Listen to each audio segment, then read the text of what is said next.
या पद्धतीनं दुर्दैवी निधन झाले असं पाहतच. आज सकाळीच महाराष्ट्राचे उपमुख्यमंत्री माननीय अजितदादा पवार यांचं विमान दुर्घटनेमध्ये दुःखद निधन झाल्याची धक्कादायक घटना कळाली, तेव्हा मनाला सुन्न करणारी घटना आहे असं मला वाटतं. महाराष्ट्राच्या राजकारणातील एक दादा माणूस, स्पष्ट वक्ता, निर्भीड निर्णय घेणारे दादा महाराष्ट्रानं बघितलेले आहेत. अशा अजितदादा पवार यांचं निधन महाराष्ट्राच्या राजकारणातली पोकळी न भरणारी आहे असं मला वाटतं. अजितदादा पवार आणि स्वर्गीय खासदार वसंतरावजी चव्हाण यांचे घनिष्ठ संबंध होते. मी ज्या वेळेस अजितदादांना कामाच्या निमित्त भेटायचो तेव्हा अजितदादा आवर्जून स्वर्गीय वसंतरावजी चव्हाण साहेबांची आठवण करायचे आणि तेही मला धीर द्यायचे की कोणतंही काम असू दे, मी तुझ्या पाठीमागे खंबीर आहे.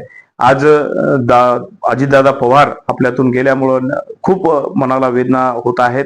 मी जड अंतःकरणाने माननीय अजितदादा पवार यांना भावपूर्ण श्रद्धांजली अर्पण करतो.